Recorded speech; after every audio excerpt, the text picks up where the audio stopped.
And we are live now, Thursdays with Broker Bob. And I'm really excited about this guest today. We go way back. Matter of fact, I think I was her first coach or maybe second coach when she first got into real estate, also many years ago when we first became connected. None other than our very favorite East County La Mesa girl, Maggie Clemens. You still live in La Mesa, right? Yeah. You got that right. Well, I don't know. You're always buying and selling real estate. And I don't know where you're always buying and selling real estate. So I never know where you are. Exactly. So can you go ahead and just kind of give a brief introduction about yourself? You know, where your background was when you got into real estate and where you are right now. Okie dokie. Well, I have always had a passion for real estate. I don't know where it came from. I tried to dig back into that whole thing. I bought my first condo when I was 25 years old. And want to take a guess on what my mortgage rate was in 1985?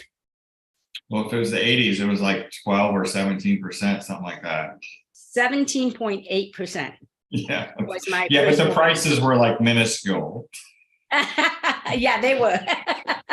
But still, a mortgage of, so when I look at the mortgage rates today and I'm like, I bought my first condo at 17.8%, you know, and then I was like, back in my days. Yeah, exactly.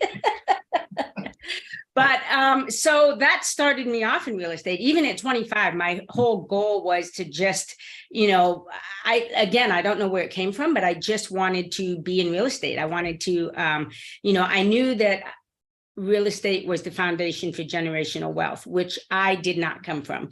I had a very humble beginnings. And so I wanted to be different. And I ran away from home at 18, joined the Navy, brought me out to San Diego. And then at 25, I started with my first condo and kept that for 18 years, lived in it for a while, rented it out.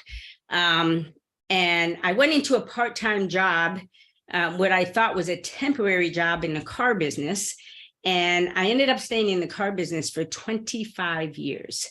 Oh. And, you know, so at the end of 25 years, I'm like, I've had it, I'm done. And I started to dig around and like, what do I want to do? What do I want to do? I hired a life coach. They said I should be in real estate. And I'm like, yeah, no, I don't want to be in sales anymore. You know, so I did a couple of things. Because I like numbers, I took a tax course with H&R Block. And although I discovered that I didn't want to be a tax person, I learned so much about taxes. And I also thought I would be a financial planner. And that didn't really work out, but I learned a lot about money. And so even though it was like, you know, you fail forward. Yes. But even in the car business, I stunk at it at first. So I've always been a reader. So I studied and, you know, Tommy Hopkins, you know, reading all these books on how to sell, that kind of thing.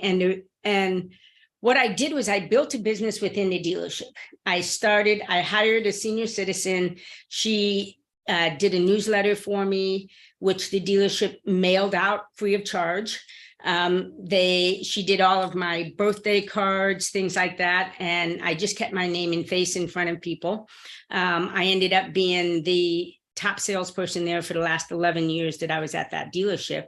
And at the end of 25 years, 2008 hit, and I knew that the car business, like every other business, was never going to be like what it was. And again, all those years in the car business, I was buying and selling real estate and just on the side and talking to people about it. And it really surprised me because in all those years, I never had the same agent.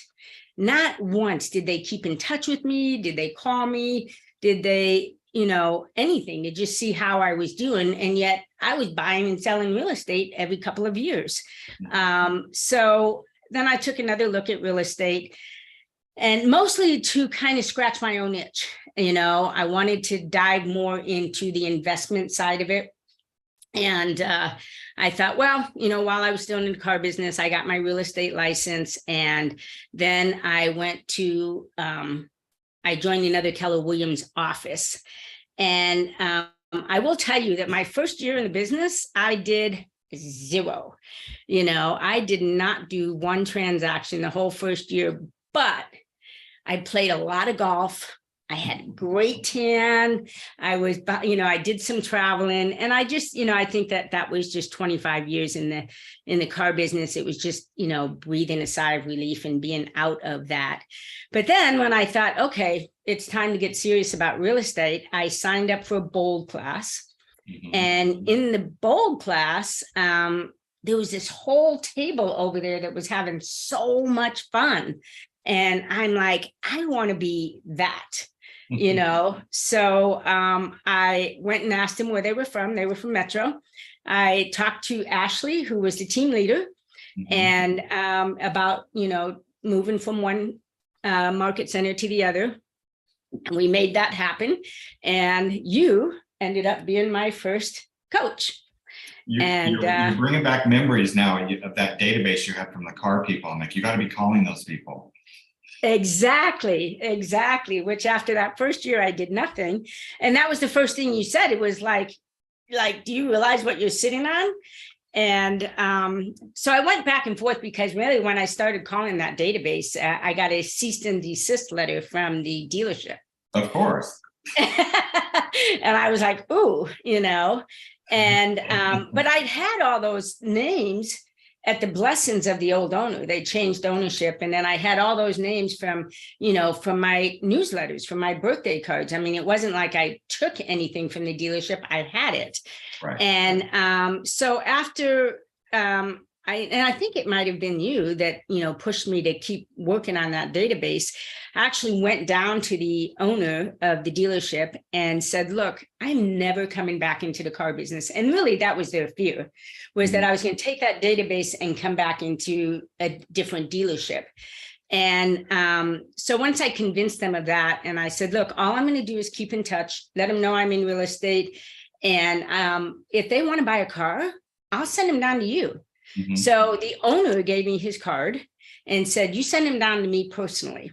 Mm-hmm. So I cannot tell you how much business I sent to them, from just keeping in touch with my database. And he said that, so many people would come in and still ask for me years after I had been gone, which, I was like, this is the key. The database is the key. And I read The Millionaire Real Estate Agent, which of course says the database is the key. So anyway, so then I started on that. My second year in the business, thanks to you, I ended up doing 10 transactions. And then it's not all me. It was because you did the work. Yeah, you threatened me a few times too. Okay, I forgot about that. Yeah. So then, then I was with KW all those years up until about 5 years ago. And I had the thought of, creating my own brokerage. So I got my broker's license, studied all for that, got my broker's license, left KW, probably because I left KW, it was San Diego Metro. I didn't have that same, I went to a different market center. And I kind of lost my way a little bit and decided, you know what, I don't even want to be in a market center. I got my broker's license. I formed my own company, and I was my own company for about 6 years. And then, as you know, recently just rejoined Keller Williams Metro, which would be the only place I would consider rejoining. Well, we loved hearing that. I mean, you are like family. So where was that first bowl? Where was that at? Well, it was here in San Diego. I think, collectively all the market centers maybe got it in Mission Valley or something. Was it the one at Mission Valley? Okay. Because I only went to like 16 of them. So yeah, I know the Mission Valley locations. Yeah. Okay. I ended up doing bold like 3 or 4 times. All right. So back to that first year where you sold no homes, was it because you didn't try, or did you try and just didn't sell anything? Or what was it? Because I didn't try. Honestly, I didn't try. I went to the contracts class. The market center that I was in was a different mindset. There was a lot of stuff going on there. And coming from 25 years of sales, I just didn't feel like they were what I needed, really. Mhm. And so I was really into the contracts, and I really wanted to make sure I didn't, make mistakes on that. I studied the contracts, I studied a lot of books, things like that, but mostly I just didn't try at all. Mhm. I just played and, had a good handicap for a while. Yeah, well, good. So you should have got more real estate transactions on the golf course. Yeah. So what changed then? When did you start seeing production? When I started tapping into that database, Mhm. and then I realized it was kind of a mind blower for me that, all of this database was from the car business. I used to sell them cars. Mhm. And my motto has always been exactly what's on my wall here is work hard and just be nice to people. Mhm. I never had commission breath. So anytime somebody came into the car dealership, it was just always, I just like people. I like learning about them and their history. And then I would just kind of like, oh, okay, well, maybe we should look at a car. And I just cultivated that relationship as I started delving into that database and going through Bold, and then, going through your coaching program. I realized that it really is all about like and trust, and these people trusted me in the car business. And that database honestly has fed me for the last 12 years. It That has is been, really good to hear. yeah. Yeah, it's just keeping in. And then I went back to doing what I did in the car business. I still send out a monthly print newsletter every month. Mhm. I have my what KW calls smart plans. Mhm. I have that set up to where, 4 days before the birthday, it sends me an alert, and I send out a handwritten birthday card. Oh, And then wow. on their Wow, I'm birthday, impressed. yeah. And then on their birthday, it sends me another alert, and I will do a video happy birthday to them, so that they see my name and face, and they actually hear me saying, happy Mhm. birthday, Bob. I hope you have a great day, and, that kind of thing. And And, that's such an it's easy touch. easy. And it's really personal, Yeah. in the handwritten birthday card, I'll write about, whatever, something that I know about them. I also have that set up for the home anniversary. So 4 days before the home anniversary, I get an alert and I send out a handwritten, can you believe it's been 8 years? Mhm. That type of thing. And then, I'll usually try and call them on the home anniversary. I don't always make that touch on the anniversary, but I will at least send out a text saying, it's the day or something like that. But, Yeah. I make a bigger deal on the birthday, and I really, like, 9.8 times out of 10, I will just do a quick video text and send that to them.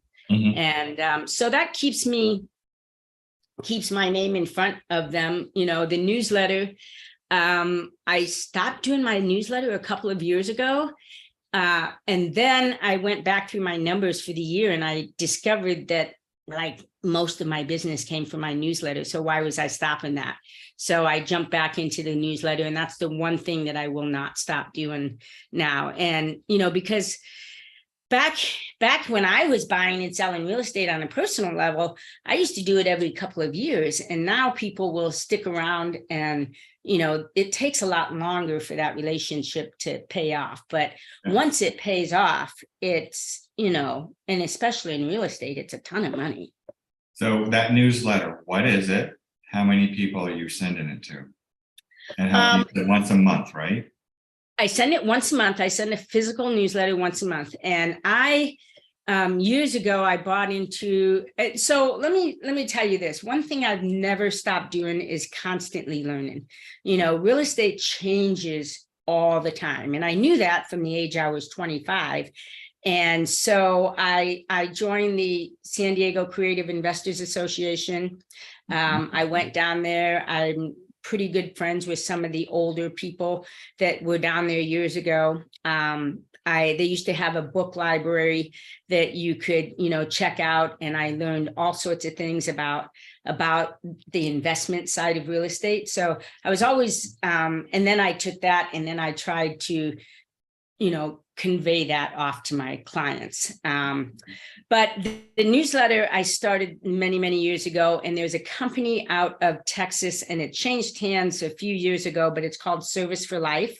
Mhm. And their price has gone way up, but I'm still grandfathered in on that. And so every month I get an alert that says, it's time to do your newsletter. I have a virtual assistant in the Philippines. She, puts in my picture, she puts in my name, she puts in all that stuff. I do a $20 draw every month for, they have a little trivial thing, but it's a nice newsletter. And I mean, it's a quality newsletter that, people will call me and say, hey, I just moved and, here's my new address. And then I'm like, and when are you going to stop renting? And then I had that, kind of that conversation. It dawned on me probably a year ago that, that my newsletter list was dwindling. I don't send it to everybody in my database. I send it to those that I have a personal relationship with, that, I have probably 1,000 to 1,200 names in my database. And a lot of them get emails, but the personal newsletter comes from, it was like around 300 and now it's dwindling down. It's just under 200. Just under 200 and I think like 80 the last time I sent it out. And I got 2 of them back. And I thought, oh, and I know their names because I've been mailing in to them for years. And then it dawned on me that, so I looked them up and, did they sell? Well, both of them passed away. And I thought, wow. Yeah. No forwarding address on that. But they, it just dawned on me that that my database was dwindling, and I haven't been doing as good of a job as feeding that database, because it really is the database that has fed me, like I said, for 12 years. And following the MREA model, is your advertising and marketing expense in line with your budget where it should be? No, I don't market hardly at all is the problem. And that's why my database has not gotten any better. I've, and this is honestly the reason why I came back to KW is, one, you just have to realize that even as an independent, I was making 100% of that commission. And, that's a nice feeling when you get those big checks coming in, but you pay for it in other ways. You pay for it in your database, your CRM, you pay for it in your marketing, you pay for it, so you're actually paying for it. And it's, but you can't wear all hats. Yes. I couldn't be a broker and a trainer and a salesperson and a TC and all of that. You can't do it alone. You really can't. And one way or another, you pay for it. So, I was knowing where the market was going. I'm so excited for this coming up market because, the money is in the down market is when the money is made. And I've been saving up for the last few years and ready to buy some more properties, as they're coming up. But and then I've just tried to keep conveying that to my database, is that, there's so many ways to make money in real estate, and there's so many ways to lose money. So it's, that's the personal part of my newsletter. So my newsletter from Service for Life is a pretty canned newsletter, and they do a really good job at direct messaging. And then I add another article in there that I write so that people, see me as a person and not just that newsletter in there. That's good. So you have when you wanted to come back, or when we were trying to get you back to come back to KW, we talked about your business model now, which is a little more unique. It's not like the traditional, because you have kind of an investor slant. Can you explain that and exactly how that portion of your business works? Yeah, well, I think of myself more as an investor than I do as a real estate agent, but I really have a desire to as I said, I came from some very, very humble beginnings, and I just knew instinctively very early on that real estate was that path to wealth. And, so when I got into real estate, that was the path I wanted to go into. And then I ended up doing more retail and then just doing investment on the side. But over the last couple of years, what I've been doing is with the rise of Zillow and Redfin, and now their demise, there's what it told me is that there's a lot of people that just are raising their hands saying, I just want a cash offer. I just want to, be able to get a cash offer on my house. And most of them in Southern California anyway, are just trying to get out of paying a real estate commission. They think we make too much money. We don't do enough work for the money that we make. And, they're just like, well, yeah, I'll take a cash offer. So, the rise of the iBuyers, made that easier for them. So what I've been doing the last couple of years is I buy leads from there's lead people out there that will, they're just like, get a cash offer for your house. And so the leads I'm buying are those leads, and people are raising their hand saying, I want a cash offer. And so I come in, they're my leads. I follow up on them.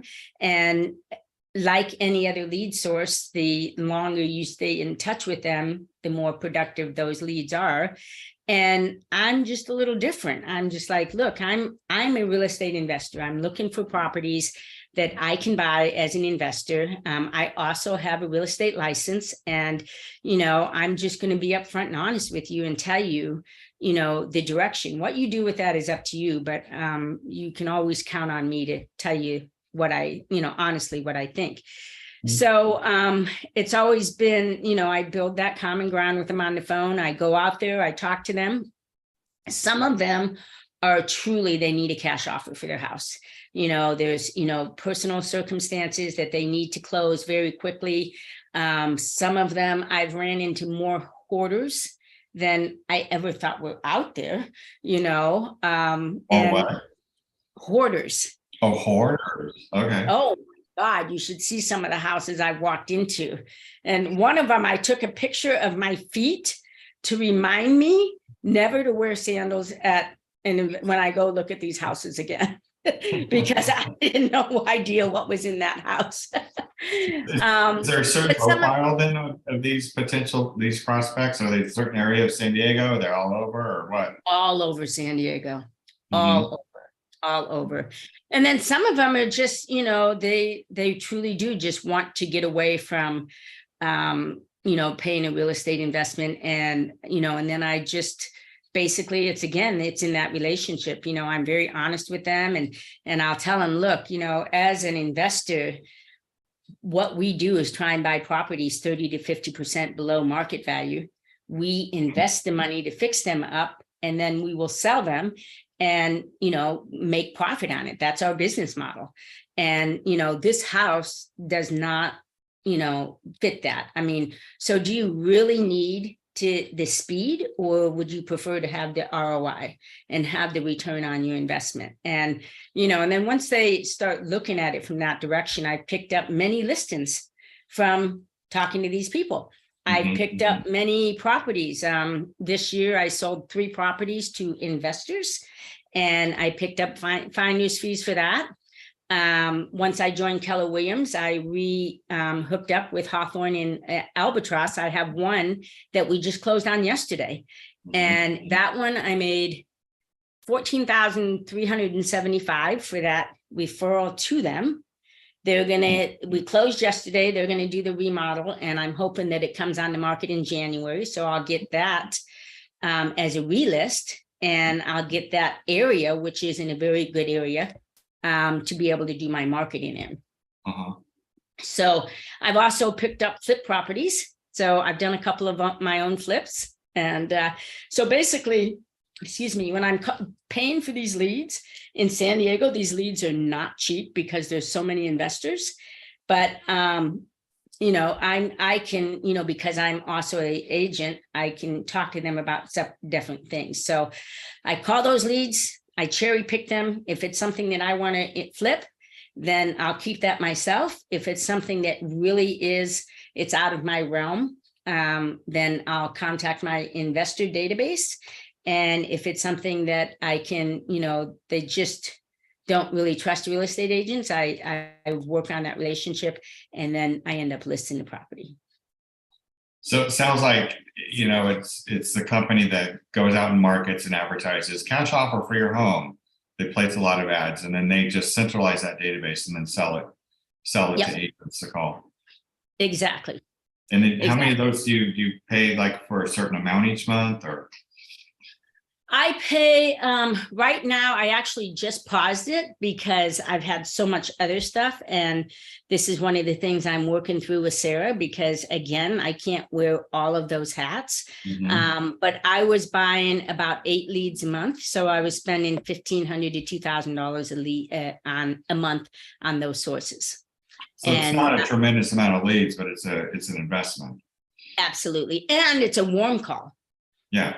It's not, me just picking up the phone. And I did that through Bold. I can't tell you how many expireds and all of that. I called and I was like, oh my God, I can't do this anymore.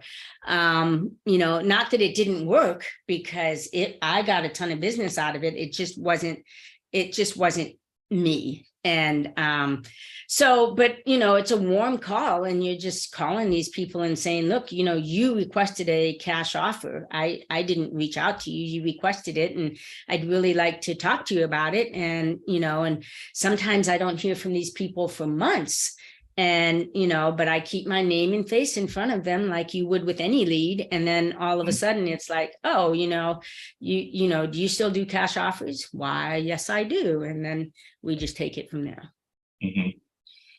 Any other areas where you find investment type properties other than buying the list? You like to work for sell by owners or expireds? Do you find anything there, or no?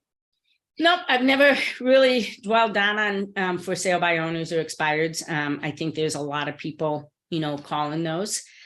So I had not.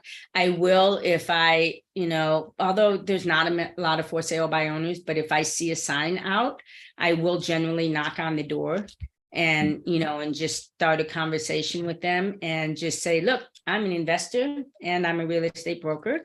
And, I run into people all day long, can you tell me about your house and maybe I can help you get it sold?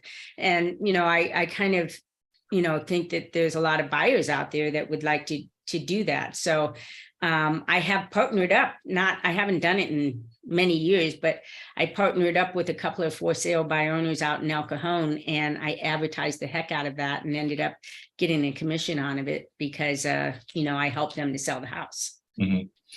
So the investment side of your business, is that then the major portion of your business, or repeat and referral? Repeats and referrals are my whole business, as far as on the retail side of it. The investment side of it those are the ones I'm actively calling, and, and again, it's basically been to scratch my own itch. And then it's like, okay, well, do you want me to sell your house? Because I'm happy to help you. And, most of the time it'll end up with them saying, well, can you help us? And I go, okay. Any lessons you've learned along the way on how you look at it differently, or talk to them differently, or approach it differently? Because you said you kind of cherry pick the ones you want to do. I mean, I had to take some, trial and error to figure that out. Well, I've just learned over the years and continue to learn. I mean, I'm down at SDCIA, at least once or twice a month in it, and talking to those people.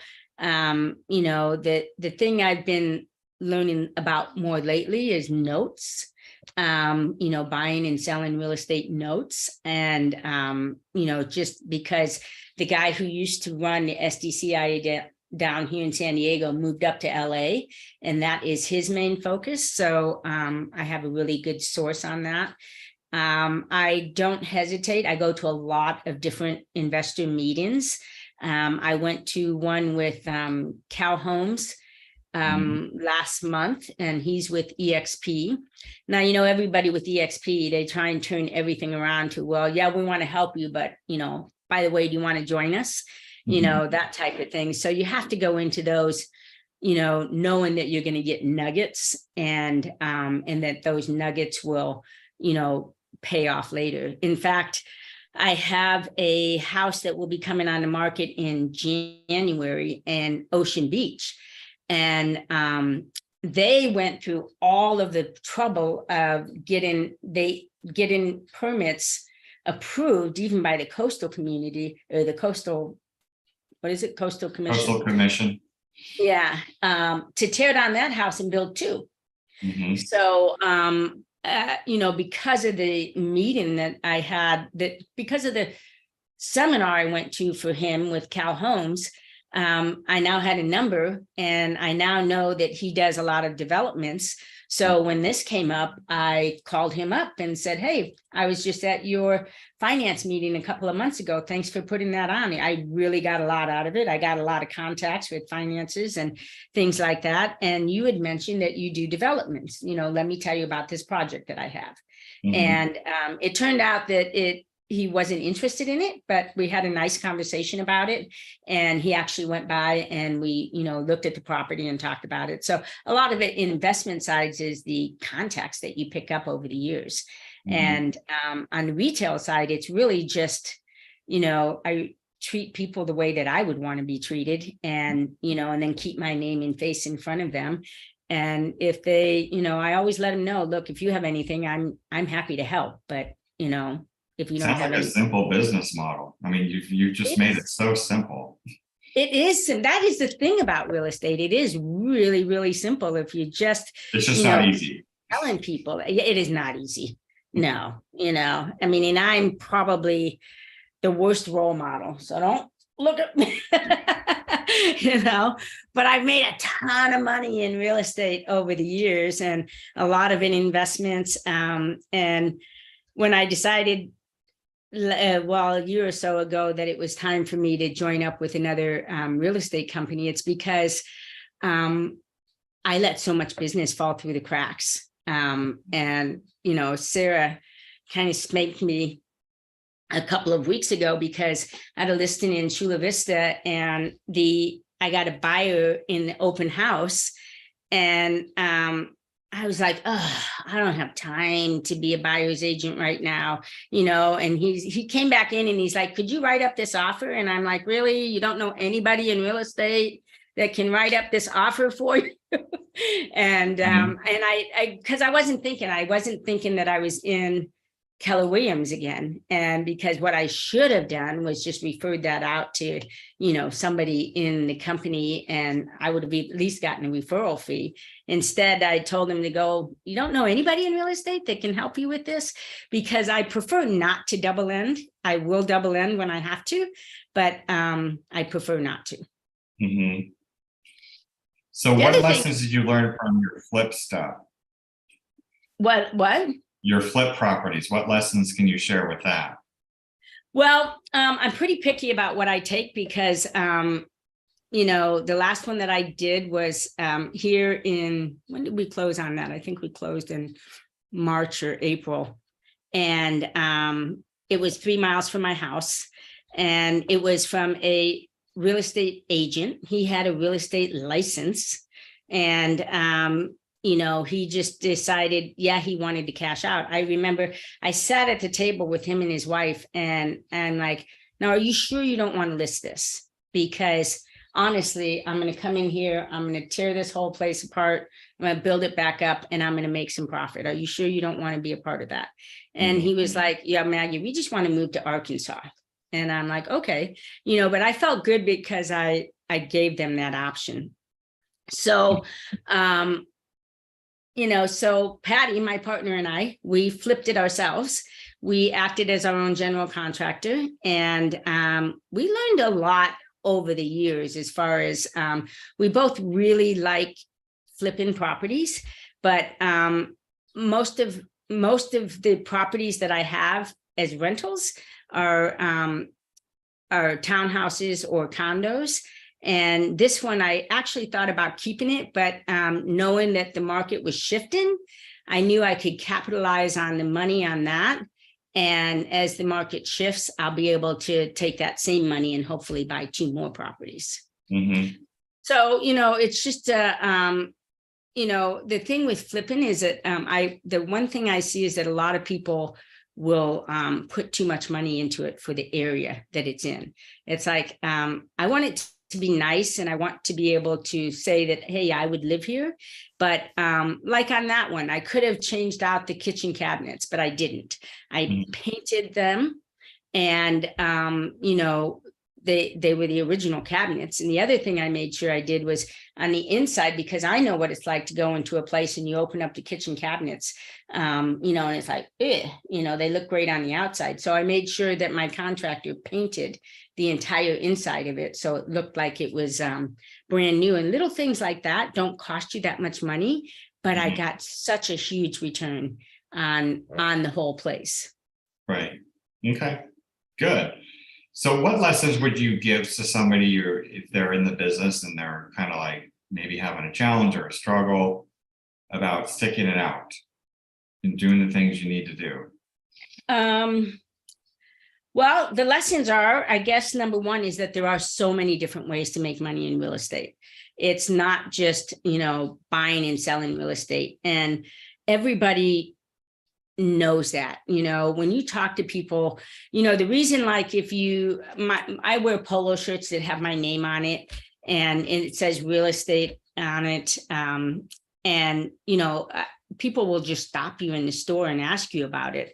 And, for years I was just like, okay, but the thing of it is that it's all about the database, and it's all about treating people the way you want to be treated. I don't bug people. If they ask me to remove them from my list, I happily do it. I don't, that's not what I'm about. I really would love for people to see how you can make so much money in real estate. I see a lot of real estate agents that come into the business and they don't eat their own dog food. Basically they're like, oh yeah, you should do this, you should do this. And then it's like, they don't do it. I talked to one guy and we were having coffee and he was telling me, how he could find me investment properties. And, and I didn't say anything to him, but as the conversation went on, he's renting. And I'm like, dude, what the hell are you doing? Get your foot in the game. How are you telling people that they should be investing in real estate and you're renting, for crying out loud, And so for newer agents, it actually, like I said, eat your own dog food. Real estate is buying and selling real estate. First, take care of yourself. You're always going to take care of your clients, but you always you should be buying your own place, and I'll tell people, my nephew is like, well, I wouldn't live there. And I'm like, dude, you only have to live there for 2 years, and then, learn the laws. We're getting ready to, as hopefully in this next year, we're going to rent out this house and we're buying another house to live in and basically flip. And in 2 years, we'll sell that and, keep those profits. So we just kind of keep parlaying it on there. So number one, put yourself out there, but, buy your own real estate. When I got out of the car business, I had a 401k. Guess what I did with it? I bought a condo.